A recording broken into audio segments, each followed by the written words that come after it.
On the night of November 4th, 1980, we have a presidential debate between the liberals and conservative.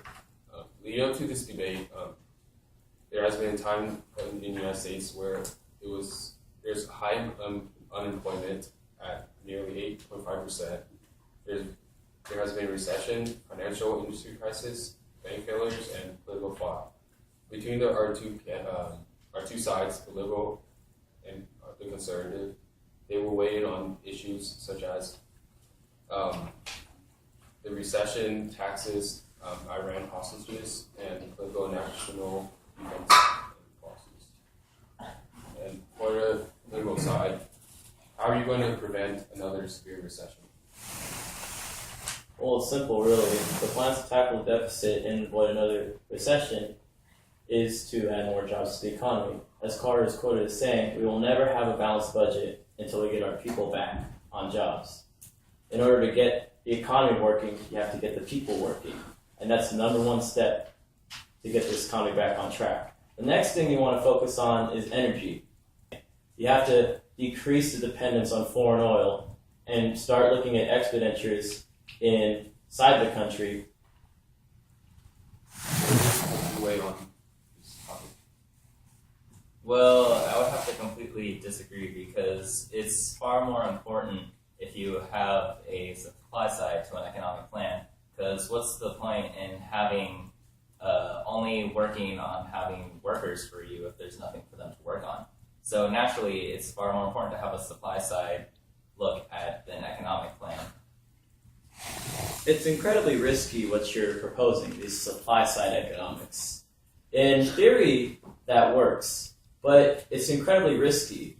And basically, another name for supply side is trickle down, because as these companies get more profits, you're basically waiting on them to spread the wealth, basically. You're kind of, I guess you could say, waiting on them to create jobs, do more with the money that they're making. But that's not always a guarantee for these big corporations. I would simply argue in response to that. Indeed, I do believe that the money will trickle down. What's the whole motive of a business? It's not to make your money and run. It's to increase your business, to be able to produce more than you produced previously and increase your profit margins. And so what we'll see is that as businesses begin to be successful and they have more profit, it will expand. And as a business expands, they're going to have that capital to be able to hire more workers, which is exactly what we need. I believe that the best things that we can do in this country to actually help our economy, as President Reagan said in his campaign speeches, he says, only by reducing the growth of government can we increase the growth of the economy.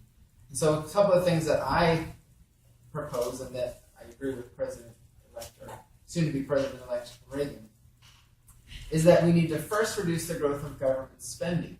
What we can see is that after the New Deal, we started to see decreasing government spending, but Lyndon Johnson and his Great Society, this idea that he wanted to be a bigger government spender than Franklin Roosevelt, he started these new programs which are simply unsustainable.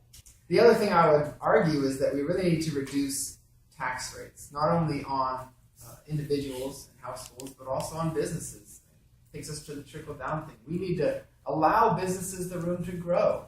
We're crippling them and strangling them with these high tax rates. We're driving them overseas. And we're also doing the same thing with regulations. We need to cut the red tape so that these businesses can really have room to grow. On to our next topic. Liberals, how are you going to free the hostages in Iran? I'm glad you asked that question. It's really simple. President Carter will continue the process of non-negotiation. As the administration has stated before, they will not negotiate with terrorists. There's no reason to.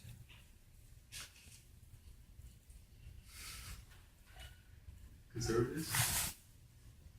So, naturally, I know the U.S. has had a policy of non-negotiating with terrorists, and yes, I would agree that in most cases, negotiating with terrorists would be a bad mode of action.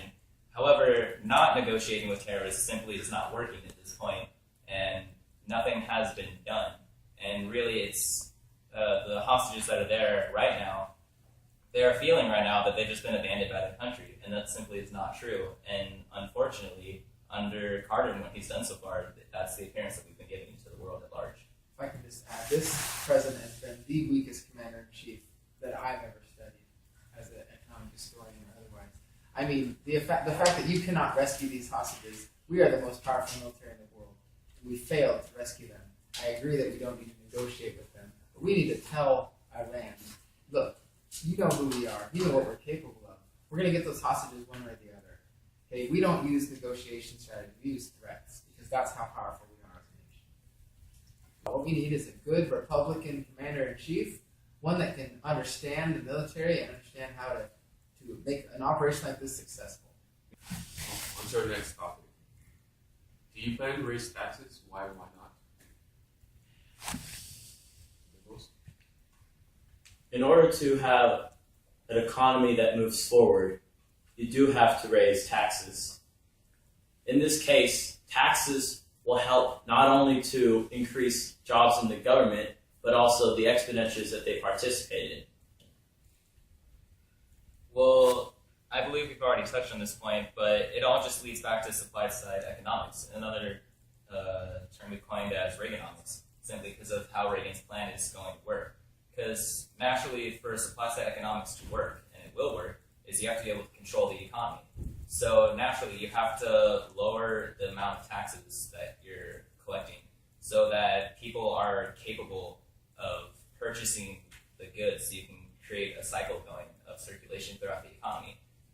Well, see, that's when you go back to, again, Reaganomics, and right now you're assuming that it would work, this whole trickle-down system. But that's the thing, it's like nothing like this has ever happened before in the U.S. where a president has drastically cut taxes in order to benefit corporations and businesses. You don't know the outcome of this, whether it could be crippling to the economy or it could be beneficial. Can I respond to that? Okay. So look, this argument that we don't know if it's going to work, I mean, we've tried the opposite. President Carter had his chance. He tried his big government ways of solving the unemployment problem, which was up to 9.5% when he took office. And we can see where that led us. All it did was add to the problem by, as my colleague here said, increasing the inflation. And that's now what we have is a double problem. Okay, so the problem that we need to focus on, again, trickle-down economics will work because businesses are just waiting to expand. They're too worried right now with inflation the way it is and with the they're not sure about the way the economy is going. If we give them that assurance, they will expand. Moving on to our next topic. What are your plans to take to tackle our deficit? As we've currently said before, to tackle the deficit, you have to raise taxes, because raising taxes will allow more money into the federal budget and the system. And raising taxes is pretty much one of the only solutions. I believe we've hit on this a few multiple times, but obviously raising taxes is not going to work. You're only lowering the people's will to contribute back to their government and back to their economy. So only by lowering taxes, allowing people to have more money to spend for themselves to keep inflation down, would we be able to stop this deficit from prolonging itself. And we know that tax rates have been as high as 90% under Franklin Roosevelt. And we know repeatedly that when tax rates are that high, people don't pay them. They find a way not to. And there's a threshold, a point to which it's not actually effective to increase taxes. What we need to do, rather than increase taxes, is decrease them and allow businesses to grow and sustainable. I believe that President Carter would say that we'll never have a balanced budget until we get our people back to work. There's no argument there. And again, President Carter was also quoted as saying we protect ourselves from uncertain supplies by reducing our demand of oil. It's not just that you can lower taxes to help the economy. There's so many more options that people aren't looking at. And Carter is taking those bold steps that no president has ever gone before, like just saying, we don't need foreign oil. That's a really bold step, and that's why Carter is really strong in his goal to cut This deficit. is the last topic. What's your take on international policy and national defense? The world has been at peace, relative peace, since the end of the Vietnam War, when the U.S. curbed its military expenditures.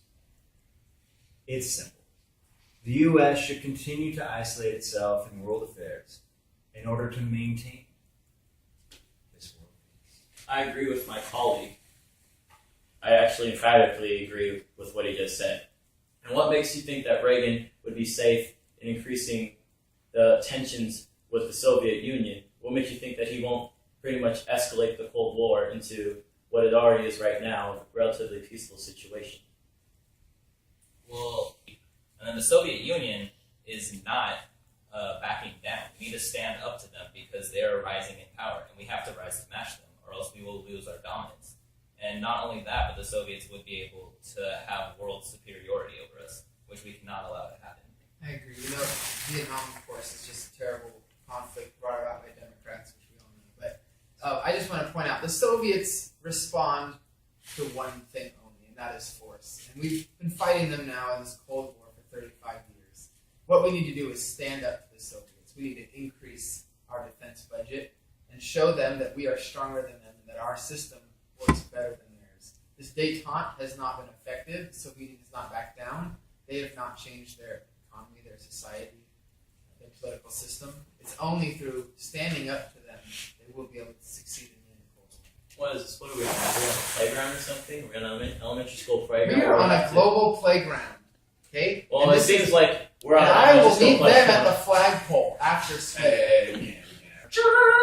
I believe that President Carter and our side of this whole debate is standing as a unified front with our enemy clearly in focus, not infighting. Sounds As like some would communist have to agenda. The communist agenda? No, sounds like saving lives. What do you want to do? The United Saving- States, sir. The United Here's Saving the- lives by letting the Soviet Union use their nukes. Have they That's used their how it is. nukes? No, because Are as we he going said to let before- them? Are we going to let them? No, Kennedy, it's is never why let we need them. to raise our military budget. Kennedy is never. Thank you, sir. Hey, do you remember the Cuban Missile Crisis? Because I do. A little Democrat named John F. Kennedy used peaceful tactics to prevent a nuclear holocaust. You can do the same thing right now, which is what Carter is trying to achieve with the Soviet Union. And you want to try to escalate this conflict? Kennedy won that crisis by trading our weapons that were strategically placed near the Soviet Union and Turkey. He actually lost a strategic battle. I think we know who the turkey is.